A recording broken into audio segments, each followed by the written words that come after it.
नमस्कार दोस्तों, welcome to my YouTube channel. आज मैं आपके साथ शेयर करने वाली हूँ पूर्व मध्यकालीन दक्षिण भारत के कुछ महत्वपूर्ण प्रश्न जो आपके इतिहास संबंधी सभी परीक्षाओं में ये प्रश्न कहीं ना कहीं से आपसे पूछे ही जाते हैं। आप किसी भी एग्ज़ाम की तैयारी कर रहे हैं तो ये प्रश्न बहुत ही महत्वपूर्ण होंगे। ये पूरा मध्यकालीन इतिहास बहुत महत्वपूर्ण रखता है आपकी किसी भी परीक्षा के इतिहास से रिलेटेड प्रश्नों के लिए। तो चलिए वीडियो को स्टार्ट करते हैं और आज इस सेशन में हम व्याख्यात्मक सहित आपको कुछ प्रश्नों से अवगत कराएंगे। वीडियो अच्छा लगे तो लाइक शेयर एंड सब्सक्राइब जरूर करिएगा। इससे हमें मोटिवेशन मिलता है जिससे कि हम आपके लिए और बेहतरीन करने का प्रयास कर सकें।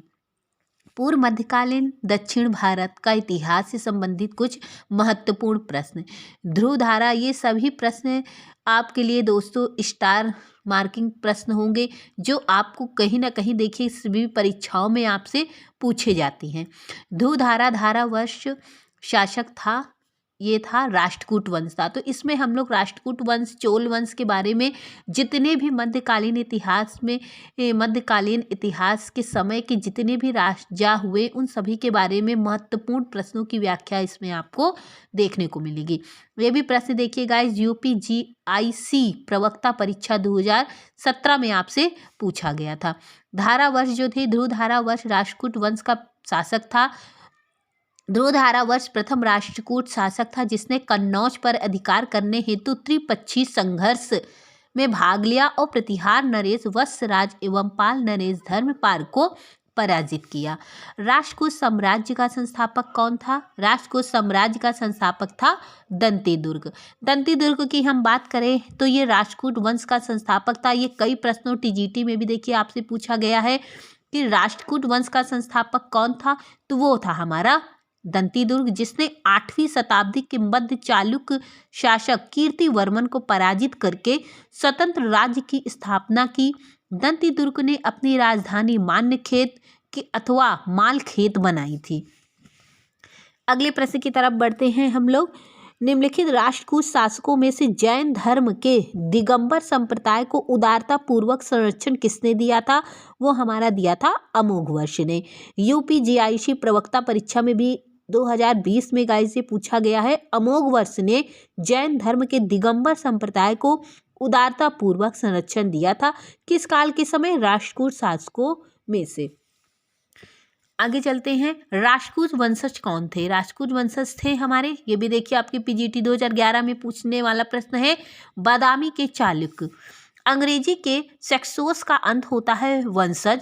इसका अन्य अर्थ क्रमानुयायी परिवर्तित होना भी होता है। यहाँ वंशज से तात्पर्य परिवर्ती से है।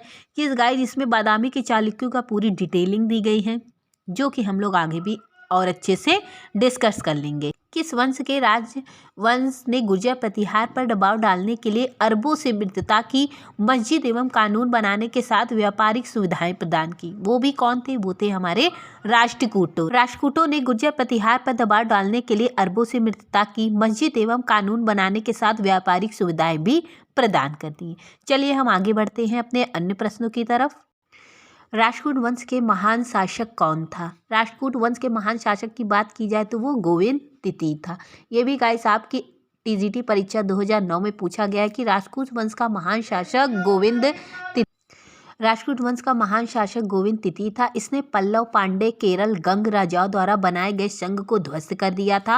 राष्ट्रकूट शासकों में गोविंद तृतीय अपने अद्वितीय साहस, कूटनीतिज्ञता, सेना नायकत्व आदि गुणों के कारण सर्वश्रेष्ठ शासक था।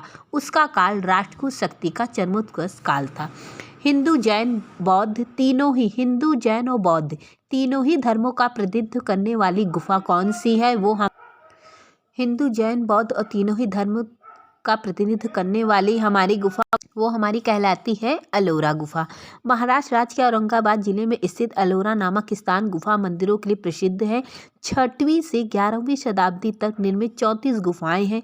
इसमें अधिकांश हिंदू तथा बौद्धों और जैनियों के अलोरा के प्रसिद्ध कैलाशनाथ मंदिर है जिनका निर्माण राष्ट्रकूट प्रथम 756 ईस्वी से 773 ईस्वी ने करवाया था। अजंता की गुफाएं महाराष्ट्र में स्थित है। इनकी संख्या 29 है। इसमें 100 फीट गहरी तथा घोड़े की नाल के आकार में ये खुदी हुई हैं। अजंता में इसकी गुफाएं 16 और 17 गुप्त काल में मानी जाती हैं। पीतलखोरा महाराष्ट्र राज्य के औरंगाबाद जिले में स्थित है। यहाँ से 14 बौद्ध गुफाएं निकलती। तो ये गुफाएं और ये अजंता एलोरा में कितनी फीट इनकी गहराई है, ये सब कुछ मैंने आपको यहाँ डिटेल से अच्छे से बताया है। आगे चलते हैं हम लोग। एलोरा का कैलाश मंदिर किस वंश के शासक ने बनवाया था? वो था राष्ट्रकूट वंश के। एलोरा का कैलाश मंदिर राष्ट्रकूट वंश के शासकों ने बनवाया था।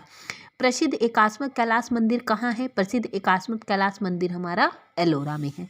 दक्षिण भारत में चोलों का वास्तविक संस्थापक कौन था? परांतक प्रथम। दक्षिण भारत में चोलों का वास्तविक संस्थापक परांतक प्रथम था।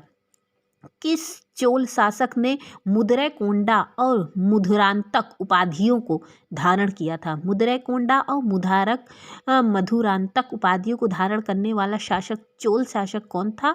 परांतक प्रथम। ये वही परांतक प्रथम जिसे दक्षिण भारत में चोलों का वास्तविक संस्थापक माना जाता था, परांतक प्रथम। तो इसी ने मुदरैकोंडा और मधुरांतक उपाधियों को भी धारण किया था। आदित्य प्रथम पुत्र के उत्तराधिकारी परांतक प्रथम 907 से 953 ईस्वी ने अपने पिता की साम्राज्यवादी नीति का विस्तार किया और पांड्य प्रदेश मदुरा पर अधिकार कर लिया। मदुरा पर परांतक प्रथम ने अधिकार करने के बाद उसके मदुरैकोंडा और मधुरांतक की उपाधि ग्रहण की थी। एलोरा की गुफाओं में जैन गुफाएं, बौद्ध गुफाएं, हिंदू गुफाएं, कौन कौन सी गुफाएं हैं? तो इसमें उपयुक्त सभी गुफाएं मानी जाती हैं। एलोरा महाराष्ट्र के औरंगाबाद से लगभग 25 किमी पश्चिमोत्तर स्थित है। यह शैलकृत गुफा मंदिरों के लिए विश्व प्रसिद्ध है। यहाँ कुल 34 शैलकृत गुफाएं हैं, जिनमें सभी में कालों में बनी गई हैं। इन गुफाओं की संख्या 1 से 12 तक बौद्ध, 13 से 29 तक हिंदुओं, 30 से 34 तक जैनियों से संबंधित है, जो थोड़े थोड़े अंतर पर बनी हुई हैं। विश्व प्रसिद्ध कैलाश मंदिर का निर्माण किसने कराया था? कृष्ण प्रथम ने। एलोरा का कैलाश मंदिर शैलकृत स्थापत्य का आश्चर्य माना जाता है। यह शिव मंदिर अपनी आश्चर्यजनक शैली के लिए विश्व प्रसिद्ध है। इसका निर्माण राष्ट्रकूट शासक कृष्ण प्रथम द्वारा अत्यधिक धन व्यय करके कराया गया था। विश्व प्रसिद्ध कैलाश मंदिर का निर्माण किसने कराया था? कृष्ण प्रथम ने। निम्नलिखित में से किस राजा द्वारा एलोरा का कैलाश मंदिर निर्मित करवाया गया था? वो था हमारा कृष्ण प्रथम। किसने चोल वंश की स्थापना की शक्ति के रूप में इन्वाइट की थी? वो था विजयालय। किसने चोल वंश की स्थापना एक स्वतंत्र शक्ति के रूप में की थी? वो थे हमारे विजयालय ने। चोल वंश की स्थापना का सशक्त रूप में विजयालय ने की थी। पल्लवों तथा पांड्यों के निरंतर संघर्ष की स्थिति में पांड्यों की निर्बल स्थिति का लाभ उठाकर विजयालय ने तंजौर पर अधिकार कर लिया और लगभग 871 ईस्वी तक राज्य किया था। अगले प्रश्न की तरफ चलते हैं। अरुलमोली किस चोल सम्राट का नाम था? वो था राजराज प्रथम। अरुलमोली किसका नाम था? राजराज प्रथम का। अरुलमोली चोल सम्राट परांतक द्वितीय का पुत्र था, जो राजराज प्रथम के नाम से जाना जाता। गंगैर चोलपुरम की राजधानी किसे प्राप्त थी? राजेंद्र चोल को। गंगैर चोलपुरम की राजधानी किसे, गंगैरकोंड की उपाधि किसे धारण की थी? राजेंद्र चोल ने। राजराज प्रथम की मृत्यु के पश्चात उसका युगतक पुत्र राजेंद्र प्रथम सम्राट बना और उसी ने ही ये गंगैर चोल। इस विजय के उपलक्ष्य में उसने उत्तरी भारत गंगा घाटी पर आक्रमण करके पाल शासक महीपाल प्रथम को पराजित किया था और इस उपलक्ष्य में उसे गंगैरकोंड की उपाधि प्राप्त हुई थी। क्यों? क्योंकि उसने पाल शासक महीपाल को परास्त किया था। चोल गंगम तालाब का निर्माण किसने किया था? चोल गंगम तालाब का निर्माण भी हमारा राजेंद्र प्रथम ने कराया। इनमें से किस चोल शासक की उपाधि गंगैर चोल थी? वो थी हमारी राजराज प्रथम। ये भी प्रश्न देखिएगा, इस CI में सहायक परीक्षा में आपसे पूछा गया है। निम्नलिखित में से किस चोल शासक ने कावेरी नदी के मुहाने पर अपनी राजधानी स्थापित की थी, जिसका नाम गंगैंडचोलपुरम रखा गया था। वो था हमारा राजराज प्रथम ने। जैसा कि आपको मैंने अभी ऊपर ही बताया था कि राजेंद्र प्रथम को गंगैंडचोलपुरम की उपाधि कैसे मिली थी, क्योंकि इसने ये पाल नरेश महिपाल को पराजित कर दिया था, इसके कारण इससे ये मिली थी। तो यहाँ ये 20 प्रश्नों का संकलन आज मैं आपके सामने लेकर आई और ये 20 प्रश्नों के साथ ही ये वीडियो में समाप्त कर रही हूँ। वीडियो कैसा लगा हो आप ज़रूर बताइएगा, कमेंट करिएगा, ताकि मैं आगे भी और अच्छे प्रयास कर सकूँ आपकी प्रगति के लिए। Thanks for watching. मिलते हैं नेक्स्ट वीडियो में।